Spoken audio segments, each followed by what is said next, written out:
History. And I'm Micah. And we are members of the 4-H Leadership Academy founded by the late Joel Roth. And we have partnered with the Family Crisis Center in Rexburg, Idaho to show how to make simple, easy, healthy recipes using common items you will find in your food boxes. Some of the common items that you will have in your food boxes are vegetables, grains, such as noodles and rice. And then you'll find an assortment of canned foods, snacks like popcorn and snacky cakes, and then usually a meat item.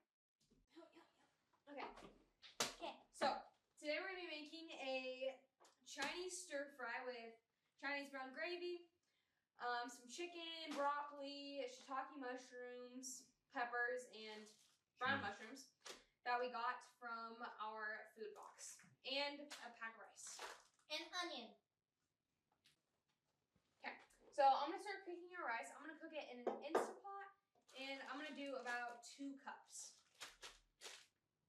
I'll give you a cup. Oh, thanks. Let's get the big blue one. The big blue one. Thank you. And then you start on the gravy.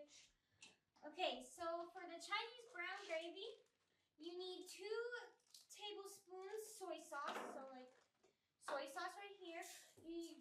Let's go ahead and put that in first. Go on. Oh, 1, 2. A little extra. And you also need 2 tablespoons of cornstarch. I'm gonna go right here. Okay, do you need me to grab a teaspoon or anything? No, I got all my. Okay, and you need a teaspoon of sugar, which I'll go grab. I have sugar. Gotcha. I'm prepared. Okay, so you need a teaspoon of sugar, a tablespoon of some shiitake cooking rice wine vinegar. So you can use normal rice wine vinegar or this sweet cooking rice wine vinegar, Chinese one. And you get them both from Brahms or Walmart or Winco. These are completely optional. You technically don't. You can pick one or the other. We're going to use this one. And the oyster sauce. You also need 2 1/2 cups of oyster sauce. So we're gonna put that in. So oyster sauce is optional, but it is a great ingredient. We use it in a bunch of different Asian recipes. You don't have to go out of your way to get it, but it will last you a really long time. Like the bottle we have right now will last us till 2028. Well, it's not going to last us till 2028 because we're going to be using it, but it has the shelf life in the fridge. Yeah. Well, it doesn't have to be in the fridge until you open it.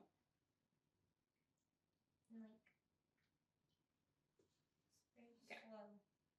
Yeah, it's kind of a slow thing to drip in. Go. Gotcha. You can smell it. It's a pretty strong smell. It's a good smell though.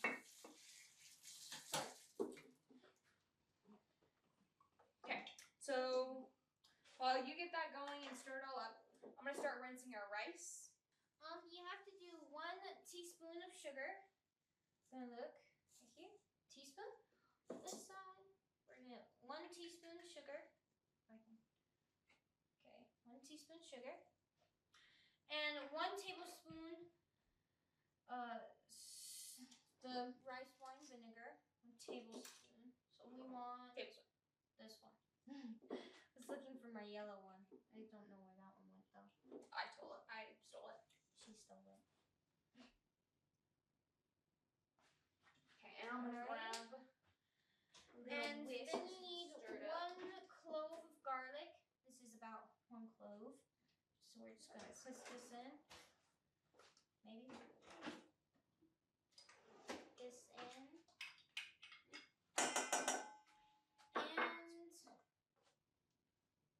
And that'll be pretty much it. you need you can just stir it up. 1 cup of water. I'll get it. I got it right here. Dump this all in, and then you mix it up, and it'll be good. This can be made in advance. You just need to shake it up to incorporate all the ingredients before you put it in your dish. Okay, you can sometimes find cornstarch and sugar in your boxes from the food bank, but you will not be able to find rice wine vinegar or oyster sauce often. And sometimes you can also find some soy sauce. So first, once you got your rice in your Instapot, you have to rinse it.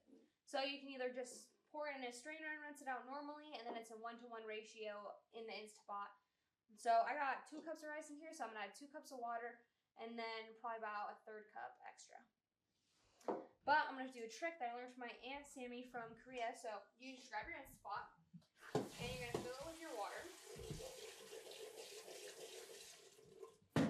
So rinsing the rice, I didn't know that you were supposed to until my Aunt Sammy told me to. So when you rinse your rice, you just stir it up because you want to make sure you're getting all the starch off. And you can see the starch, the water turning a little milky.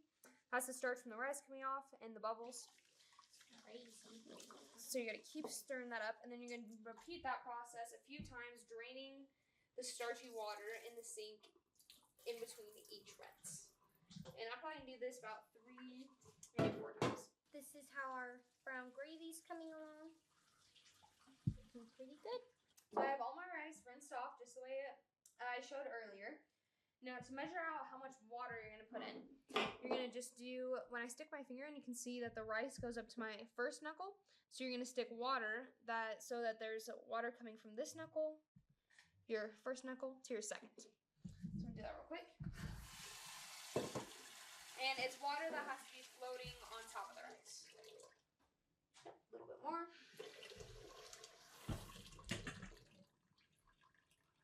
Okay, this way. And that's perfect. So I'm going to stick it in the Instapot. And this Instapot's really nice because it has a rice button. So I can just slide that back in. And stick my lid on. And you can always just cook your rice on a pot on the stove. But the rice, it's just so much easier in the Instapot because you don't have to watch it. And you can just click your rice button and let it go. So while Adra's cutting up our veggies over here, she's got bell pepper and some mushrooms, some brown mushrooms, and then shiitake mushrooms that we got in our food box. And then she's also got a bag of broccoli. Yep. And then we have an extra onion in our fridge that we're going to throw in there too. We're going to cut everything into big chunks because this is a stir fry. So I'm just going to open up our chicken here that we got from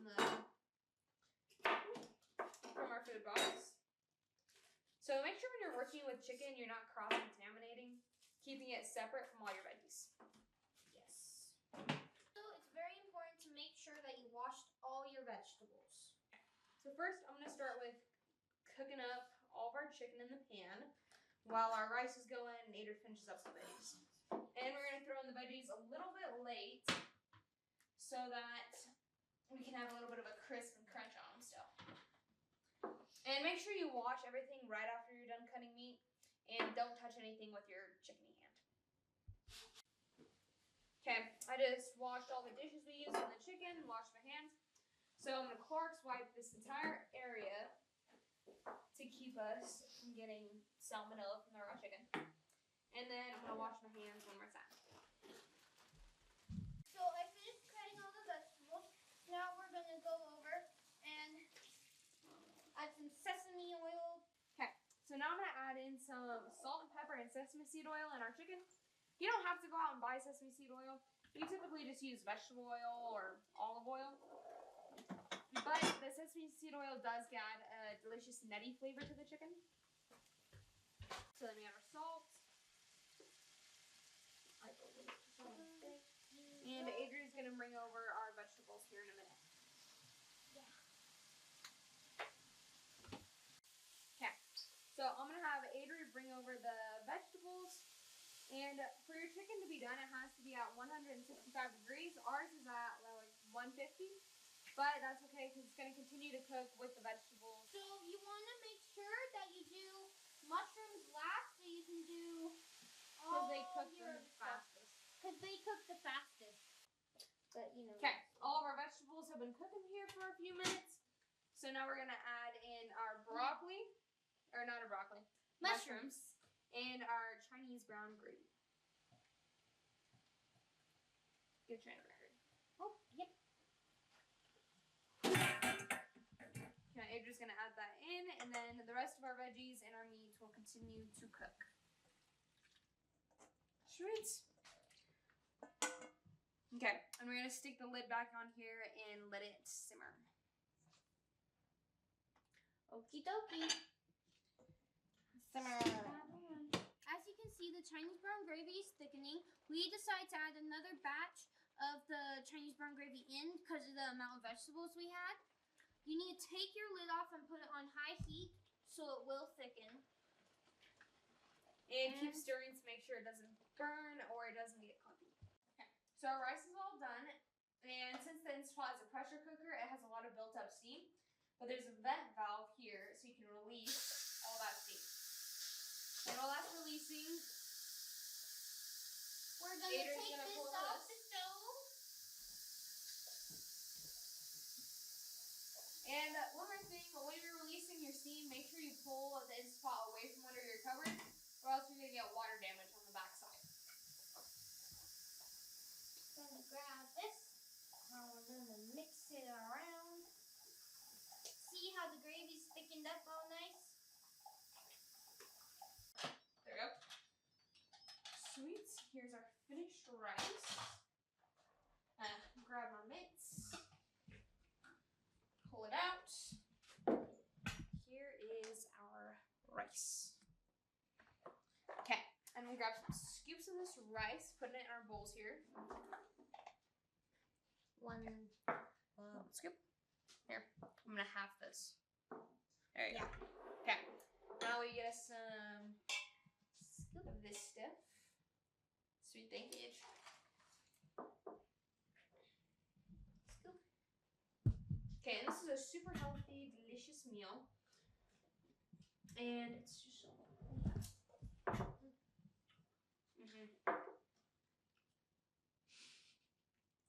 Do you want a fork? Yes, please. Oh, wait, one sec. Wait. Ah, you did it. No fork needed. And if you want, you can get a little bit more of the gravy sauce to pour it on your rice. It's super delicious. Okay. What do you think, Age? Oh, very good. Super tasty. It's really good. After each of our videos, there's going to be a link, or you can scan the QR code to take a quick survey that will give you the opportunity to enter into a drawing for a free Instapot. To be eligible for this drawing, you have to give first name, last name, and a valid email address, and be able to pick up the Instapot at the Family Crisis Center in Rexburg, Idaho, 3016 East Main Street, Rexburg, Idaho. And show your ID.